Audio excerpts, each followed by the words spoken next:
राम राम राम राम विजया मौसी। राम राम बेटा। कुमार जी को बहुत बहुत राम राम। सूरज जी राम राम।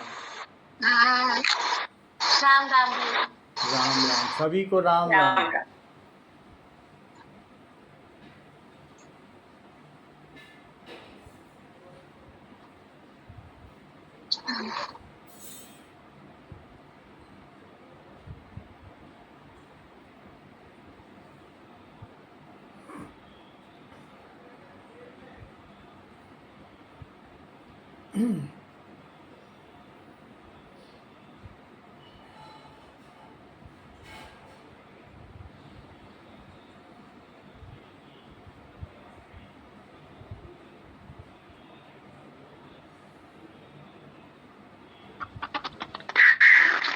राम राम भैया जी। राम राम गीता जी। राम राम। श्री राम।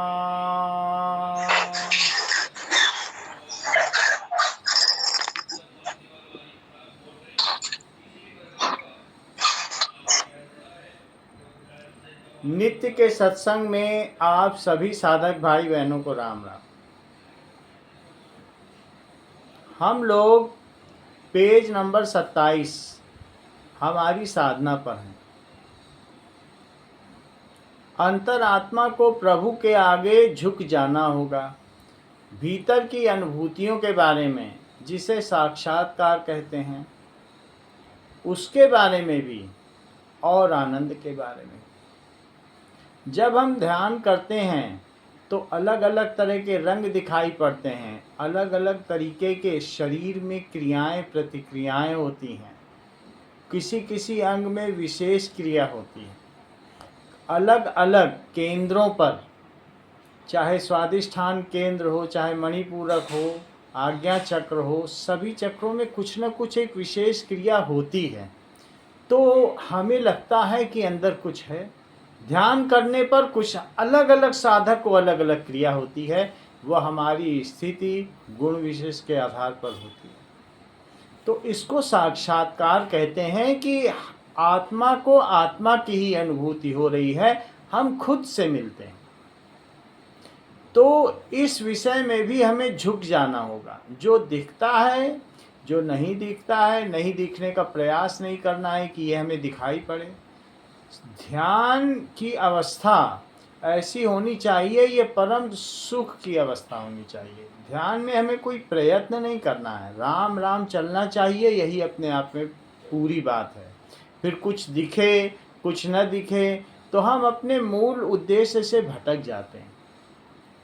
जो समर्पण करता होता है, अगर उसका कुछ उद्देश्य है तो वास्तव में कोई उद्देश्य रखना कि ये हो जाए वो हो जाए, ये अहंकार का उद्देश्य है। जब हम अलग से कुछ हैं ही नहीं और भगवान ही सर्वव्यापी है, तो अगर हम अपने संकल्प बनाते हैं, विकल्प बनाते हैं, चाहे वो अध्यात्म जगत में बनाते हों या बाह्य जगत में बनाते हों, ये एक प्रकार के फोर्ट्रेस, किलाबंदी का निर्माण करना ही है।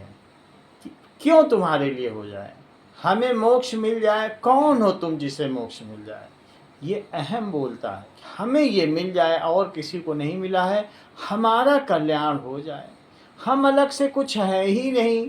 जो लहर है, जो उसने अपने आप को निजता की वजह से, वो लहर बदनसीब है जो अपने आप को सागर से जुदा मान बैठी है। अब वो चाहती है कि सोने के महल बनाने लगती है, कामना के बीच से बेलें बनाने लगती है। आखिर ज़रूरत क्या है हमारे कल्याण की, हमारे जो विषय हैं उनके दूर होने की, या किसी भी चीज़ की क्या ज़रूरत है, जब सब जगह भगवान ही व्यापक हैं और हम भी भगवान में ही व्याप्त हैं। तो ऐसे में किसी विशेष प्रयोजन की, नियोजन की, संकल्प की, विकल्प की, डिटर्मिनेशन की या पंचवर्षीय योजना की ज़रूरत क्या है। ये ज़रूरत है अहम को। यही अहम है जो रुकावट डालता है कि ऐसे कैसे किसी का हमारे शरीर पर अधिकार हो जाएगा, ऐसे कैसे महाशक्ति माँ आ जाएगी और पूरा खुला क्षेत्र पा करके वो इसमें विशोधन करने लग जाएगी। इनका सालों से, जन्मों जन्मों से मन का, बुद्धि का, चित्त का, अहंकार का इस शरीर पर आधिपत्य रहा है और ये इसे आसानी से नहीं छोड़ना चाहते। तो इसलिए जब किसी प्रकार के संकल्प विकल्प हों तो ये पहचान कर लेना चाहिए कि इनकी एक समर्पणकर्ता को, साधक को आवश्यकता नहीं है। जैसे बिजली का बल्ब ये नहीं चाहता कि मुझे जला दिया जाए या बुझा दिया जाए, उसकी अपनी इच्छा ही नहीं होती है और इस प्रकार से वो यंत्री के हाथों खेलता है। अगर ऐसा कोई बल्ब हो तो वो बाज़ार में बिकना ही बंद हो जाए, उसके कौड़ी का मोल हो।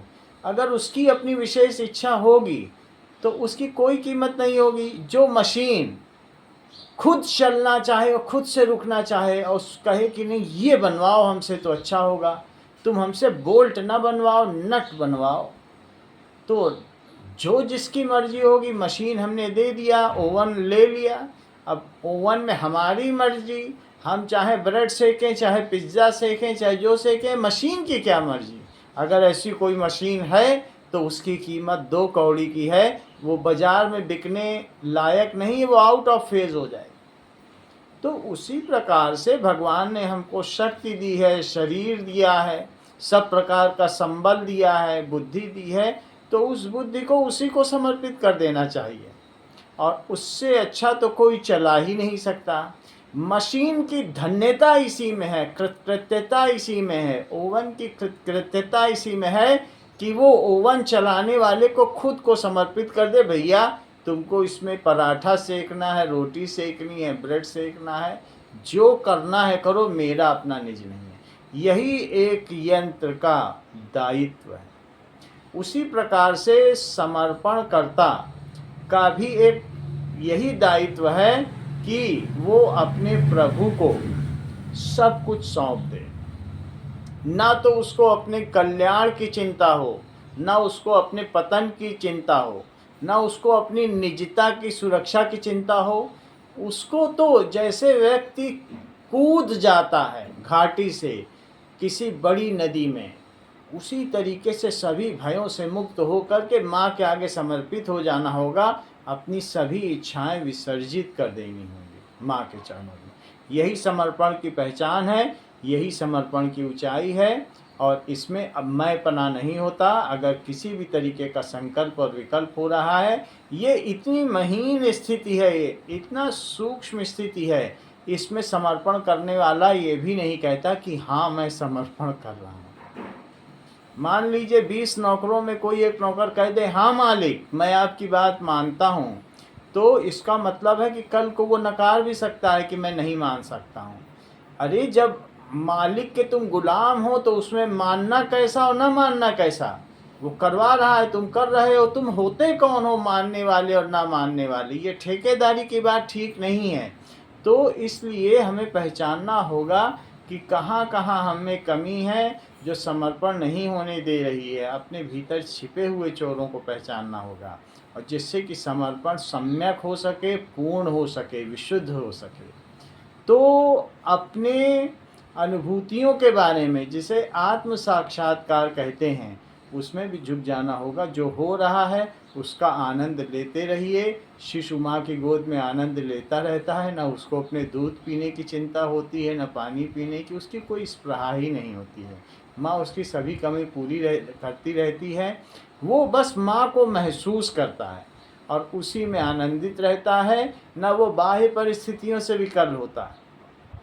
बाहरी परिस्थितियाँ, बहुत अच्छा मौसम है, या प्रतिकूलता आ गई, या आंधी तूफान आ गया, या थपेड़े आ गए, तो भी वो माँ की गोद में माँ है, आंचल से सुरक्षा करेगी। न उसको अपने प्रारब्ध संस्कारों की चिंता है कि हमें इन्हें भोगना है, और ना ही उसको इस बात की चिंता है कि मेरे नए क्रियमाण संस्कार बन रहे हैं। तो ना तो हमें अपनी अनुभूतियों के बारे में भी प्रभु के सामने झुक जाना होगा, और उसके बारे में भी, और आनंद के बारे में भी, जो भी चीज़ें हैं प्रभु के समक्ष रख देनी होगी। ये भी इच्छा नहीं होनी चाहिए कि हमें आनंद की प्राप्ति हो, अक्षुण्य आनंद मिले, सारूप्य मिले, सायुज्य मिले। कोई शर्त ही नहीं होनी चाहिए समर्पण के पीछे कि मैं समर्पण तो कर रहा हूँ, भगवान मुझे ये दे देना, मैं झुकता हूँ तुम्हारे, ये सौदेबाजी होगी। जो भी मशीन किसी भी शर्त के साथ आएगी, जो भी ओवन अगर मालिक के पास शर्त के साथ आएगी, मालिक अगले दिन लौटाया आएगा, कहेगा ये कैसी मशीन दे दी, ये तो अपनी मर्जी की मालिक है, हमारा मानती ही नहीं है। माँ कैसे विशोधन करेगी अगर हम अपनी चलाएंगे, वो क्रिया न कर पाएगी खुल के और न विशोधन हो पाएगा। और उसके हाथ में हम खुला सौंप देंगे अपने आप को, हर स्तर पर, तन के स्तर पर, प्राण के स्तर पर, बुद्धि के स्तर पर, मन के स्तर पर, हृदयगत स्तरों पर और आत्मा तक पूरा खुला द्वार मिलेगा उसको, तो वो विशोधन करेगी। और उस विशोधन में सिर्फ सर झुकाना है, स्वीकार्यता या अस्वीकार्यता का भी प्रश्न नहीं है। उसी का दिया हुआ शरीर है, मेरा मुझ में कछु नहीं, जो कछु है प्रभु तोर, और तेरा तुझको सौंपते क्या लागत है मोर। तो हमारा है ही नहीं जब हमारे में, तो इसी में ही बुद्धिमानी है कि उस प्रभु को सौंप दिया जाए, इसमें हमारा फ़ायदा ही फ़ायदा है। और नहीं तो अहम तो न कुछ कर पाया है न कुछ कर पाएगा, वो सिर्फ इस शरीर का विनाश ही विनाश कर पाएगा। और जो हमें मौका मिला है आत्मा को परमात्मा से इस शरीर की अंतर गुहा में परम मिलन का, वो परमानंद भी छूट जाएगा। इसलिए अहम के हाथों में वो एक बंदर के हाथ में उस्तूरा देने के जैसा है, उसके हाथ में कुछ न सौंपो, जल्दी जल्दी अपने इन सभी चीज़ों की पहचान करते रहो जो दुर्गुण हैं, जो क्यों खलबली मच रही है, क्यों विकलता हो रही है।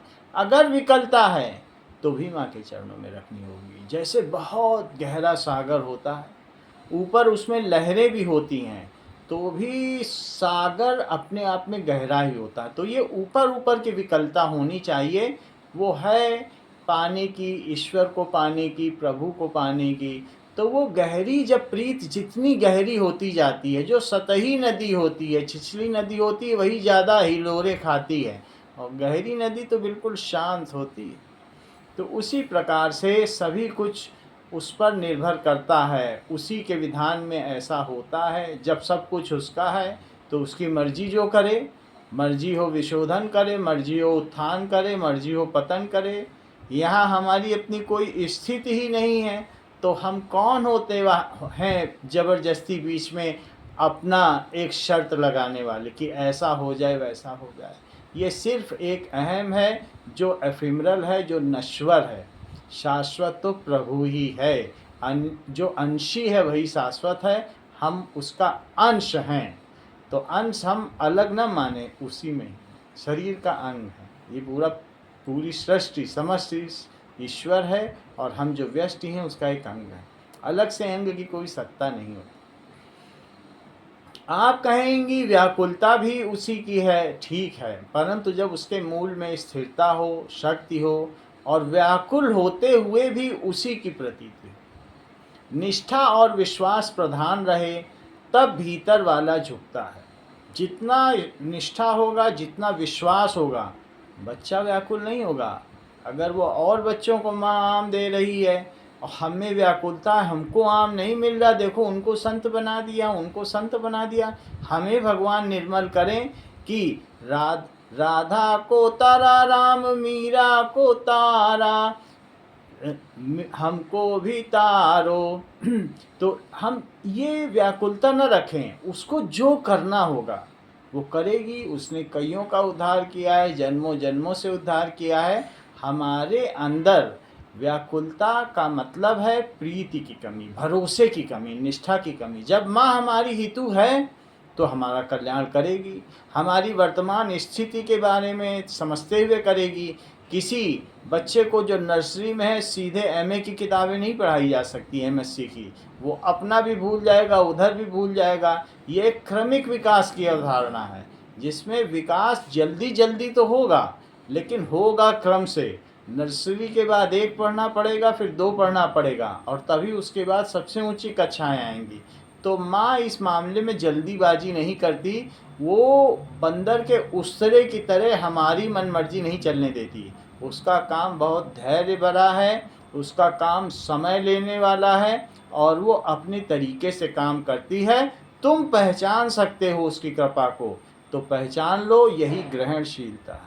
और नहीं पहचान सकते हो तो अपनी किस्मत पर भी रो सकते हो कि माँ तो मेरा कुछ नहीं कर रही है। इससे माँ दुखी होती है कि देखो हम अपने बच्चे के लिए कल्याण कर रहे हैं, शूली का शूल बना रहे हैं, इतना अच्छा सत्संग दे दिया है, इतना अच्छा गुरु दे दिया है, आत्मोत्थान के लिए सभी सामान कर दिए हैं, और ये बच्चा है कि धन्यवाद देने की बजाय, आभार प्रकट करने के बजाय ये दोष ही देता रहता है। ये अच्छी स्थिति नहीं है। जो भी मिलता जाए प्रभु के प्रसाद के रूप में स्वीकार होना चाहिए। हमें अपना त्वरित लाभ और त्वरित हानि नहीं देखनी चाहिए। इस हिसाब से अगर हम अपना पैमाना सेट करेंगे उसकी कृपा का, तो हम फिर उसको कभी बुरा कहेंगे, कभी भला कहेंगे।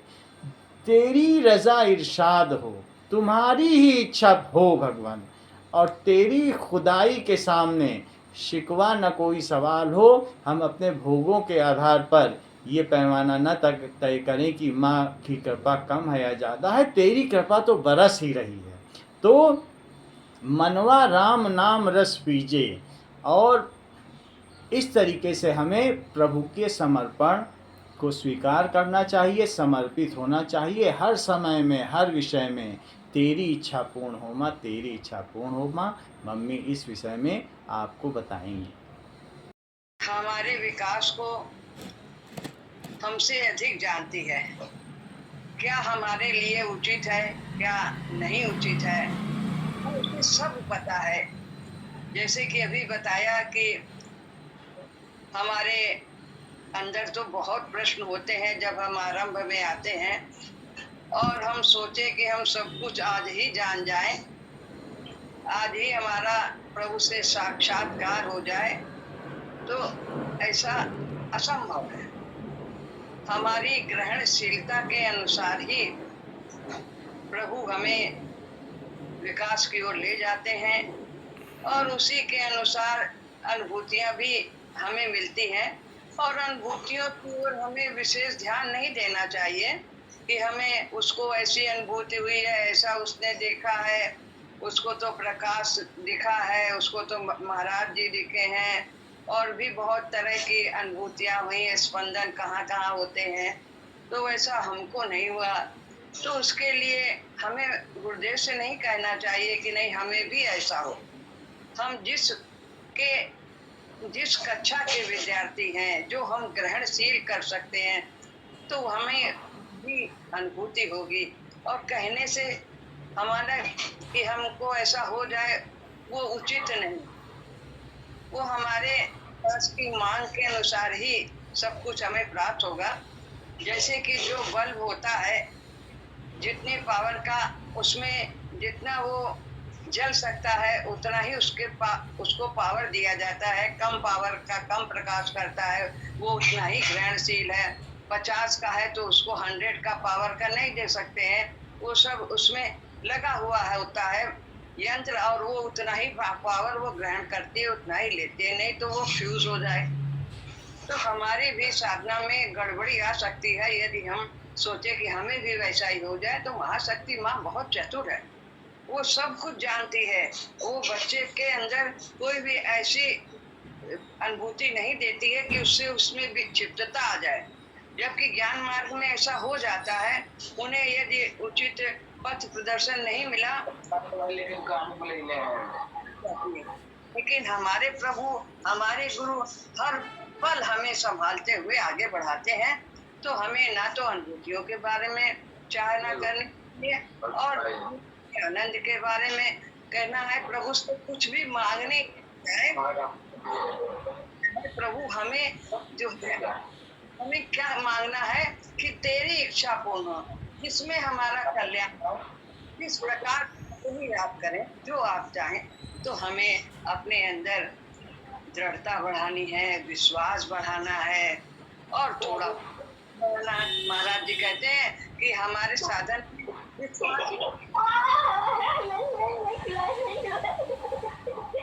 के प्रति विश्वास, वो हमारा हर समय हित करेंगे। वो हमारे परम सुहृद हैं, हितैषी हैं, उनसे ज्यादा हमारा हित करने वाला कोई नहीं है। तो ये हमें विश्वास होना चाहिए, वो हमारे साथ है, पल पल साथ है, और दृढ़ता होनी चाहिए। जैसा कि सुबह बताया कि अव्यभिचारिणी भक्ति की ओर हम ध्यान दें। हमें अव्यभिचारिणी एक ही साधे सब सजे, और सब साधे सब जाए।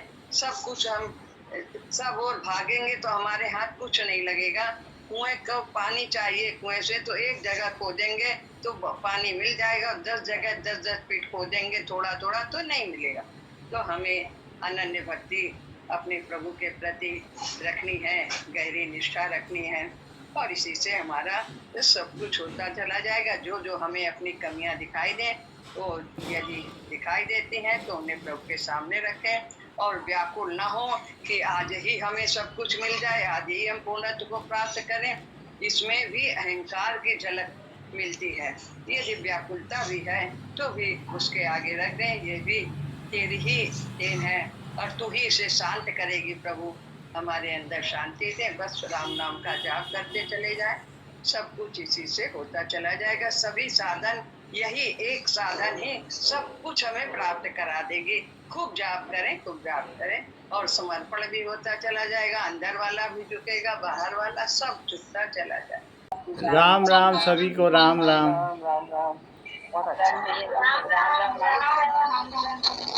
राम राम गीता जी, कुसुम मौसी, राम राम। ज्योति राम राम। राम राम मौसी, राम राम। राम राम। राम राम सभी साधकों को राम राम। हम लोग कल इसी समय नित्य के सत्संग में फिर मिलेंगे।